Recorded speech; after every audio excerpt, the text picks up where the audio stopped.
students, this is lecture second of class plus 1 unit second.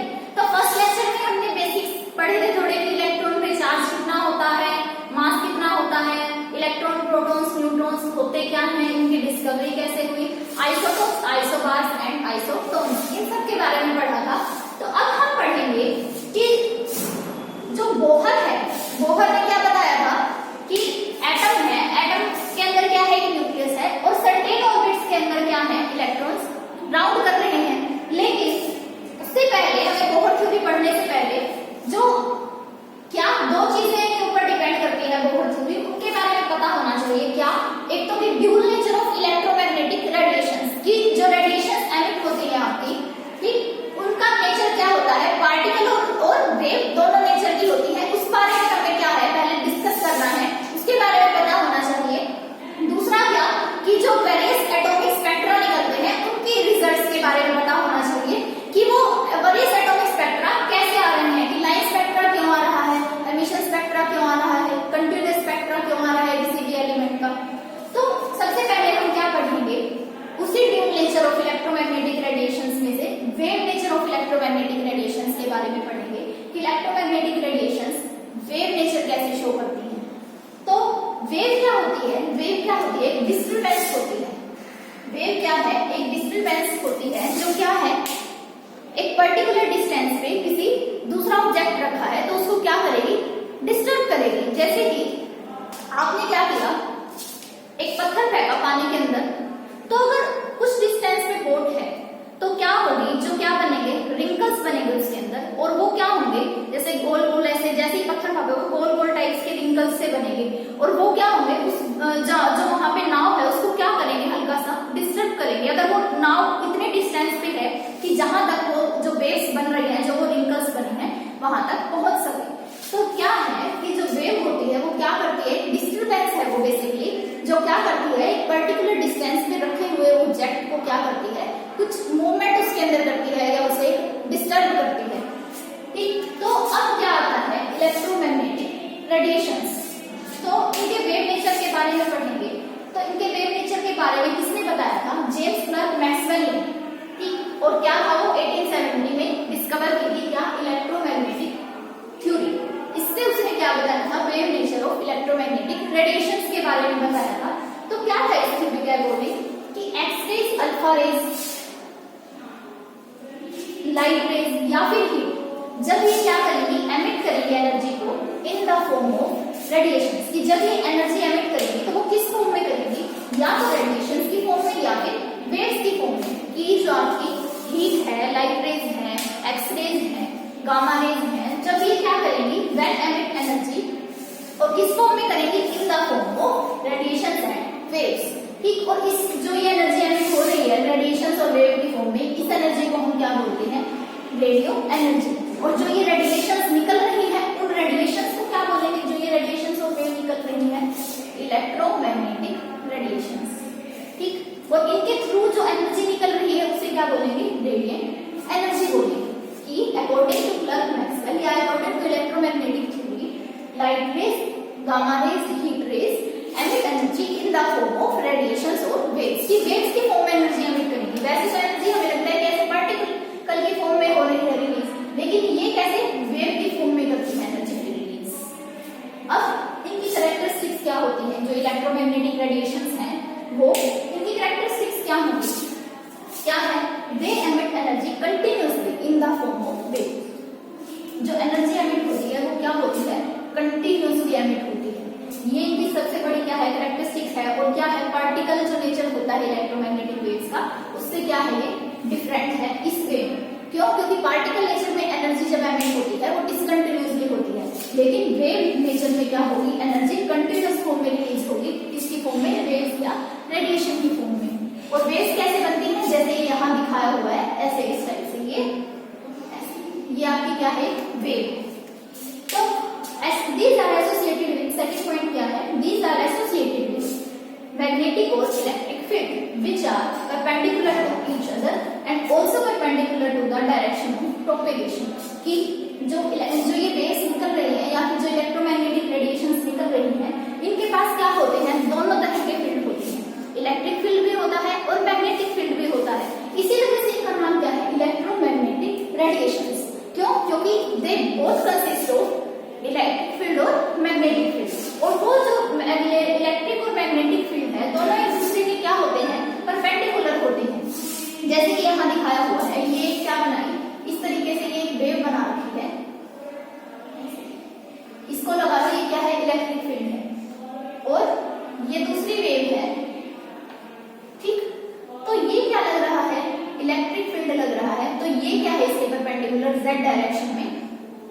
इस direction में, ये क्या है, मैग्नेटिक फील्ड है। तो ये दोनों क्या हुए, एक दूसरे के परपेंडिकुलर हैं। और तीसरा क्या होंगे, ये एक दूसरे के परपेंडिकुलर तो होंगे, but these are also perpendicular to the direction of propagation, कि जिस डायरेक्शन में आपकी वेव प्रोपेगेट कर रही है। प्रोपेगेशन क्या होता है कि जिस डायरेक्शन में वेव का पाथ है वो उससे भी क्या होंगे, परपेंडिकुलर होंगे। कि जैसे वेव इस उसमें जा रही है, इस पाथ में, तो क्या है, इलेक्ट्रिक फील्ड उसके परपेंडिकुलर लग रहा है, मैग्नेटिक फील्ड भी उसके परपेंडिकुलर लग रहा है। और ये दोनों एक दूसरे के परपेंडिकुलर होने के साथ साथ जिस पाथ को वेव फॉलो कर रही है उस पाथ के भी क्या होते हैं, परपेंडिकुलर होते हैं। और उस पाथ को क्या बोलते हैं, डायरेक्शन ऑफ प्रोपेगेशन। तीसरा पॉइंट क्या है, these travel with velocity of light. जो इलेक्ट्रोमैग्नेटिक रेडिएशंस होती हैं उनकी वेलोसिटी कितनी होती है, जितनी आपकी वेलोसिटी ऑफ लाइट होती है। और वेलोसिटी ऑफ लाइट क्या होती है, 3.0 × 10⁸ मीटर पर सेकंड। फोर्थ पॉइंट क्या है, they don't require any medium for the propagation, कि उन्हें अपनी प्रोपेगेशन के लिए किसी मीडियम की रिक्वायरमेंट नहीं रहती। वो विदाउट एनी मीडियम क्या करती है, अपना पाथ, कोई भी पाथ फॉलो करती है, किसी भी डायरेक्शन में मूव कर सकती है। तो अब क्या है, ये वेव दिखाई हुई आपको, तो इसकी कुछ प्रॉपर्टीज के बारे में पढ़ेंगे कि इसके पार्ट क्या क्या हैं। जैसे कि ये जो पोर्शन होता है वेव का, ये इसको क्या बोलते हैं, क्रस्ट बोलते हैं। जो वेव का अपर पोर्शन होता है उसे क्रस्ट बोलते हैं। ये देखो ये वाला पोर्शन, ये क्या है, क्रस्ट। और वेव के लोअर पोर्शन को क्या बोलते हैं, ट्रफ बोलते हैं। अब जो ये क्रस्ट की ये हाइट होती है, या फिर जो ट्रफ की हाइट या फिर ट्रफ की डेप्थ होती है, वो क्या होता है, आपका एम्पलीट्यूड होता है। जैसे ये कि आपकी क्रस्ट मतलब वेव की ऊंचाई कितनी है, जैसे ये और ये, तो ये क्या हुई, ये दोनों चीज क्या हुई, एम्पलीट्यूड होगी। ये क्या होगी, एम्पलीट्यूड होगी वेव का, कि हाइट ऑफ क्रस्ट या फिर depth of trough is amplitude of any wave. ठीक, और अपर पोर्शन ऑफ क्या होगा, wave is called crust and lower portion of wave is called trough. और जो दो क्रस्ट या फिर दो ट्रफ के ठीक बीच की डिस्टेंस होती है वो क्या होती है, लैम्डा। और लैम्डा क्या है, आपकी वेव लेंथ है।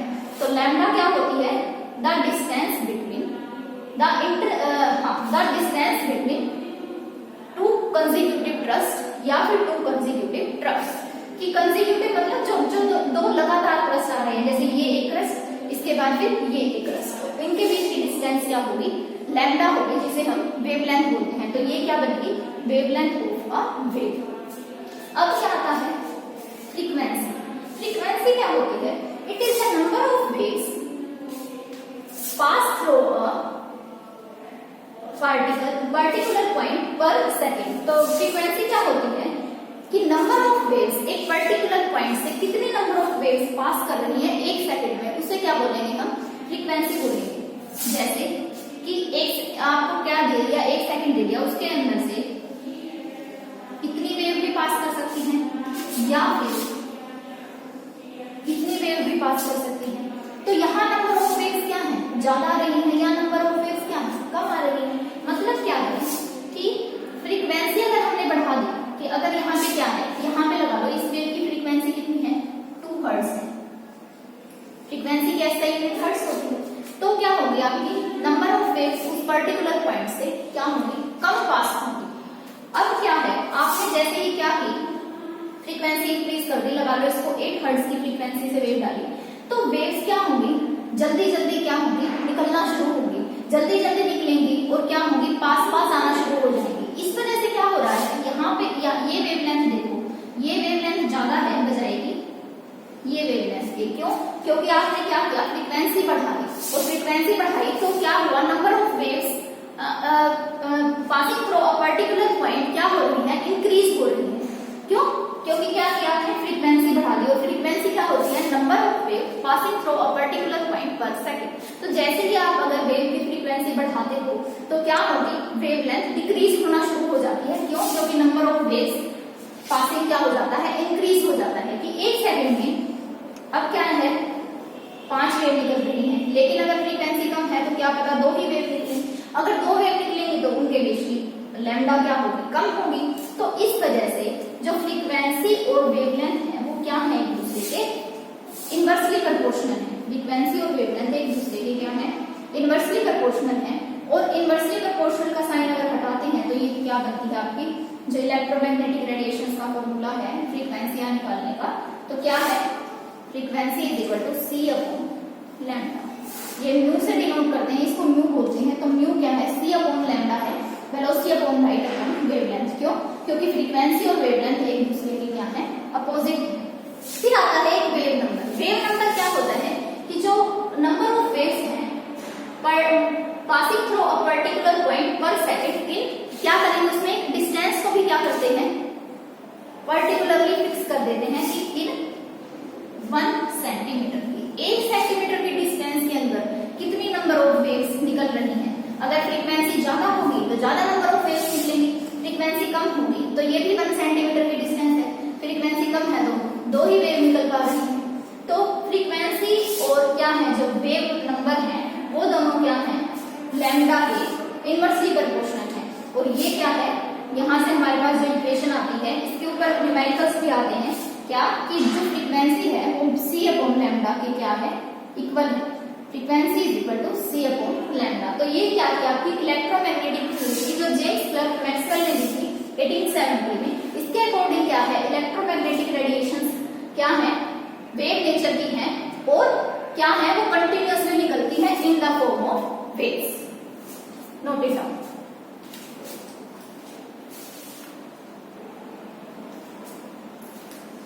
सो स्टूडेंट्स, अब हम पढ़ेंगे इलेक्ट्रोमैग्नेटिक स्पेक्ट्रम के बारे में।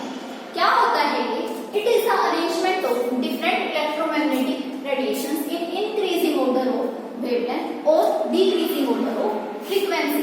क्या कि ये क्या है, कुछ वेव्स ली हमने, उनका क्या है, जो इलेक्ट्रोमैग्नेटिक वेव्स है उनका क्या है, स्पेक्ट्रम है, ये उनकी अरेंजमेंट है किसमें, इंक्रीजिंग ऑर्डर ऑफ वेवलेंथ में। और वेवलेंथ किसके इनवर्सली प्रोपोर्शनल होती है, फ्रीक्वेंसी के। तो अगर वेवलेंथ का इंक्रीजिंग ऑर्डर है तो फ्रीक्वेंसी का क्या होगा, ये डिक्रीजिंग ऑर्डर होगा।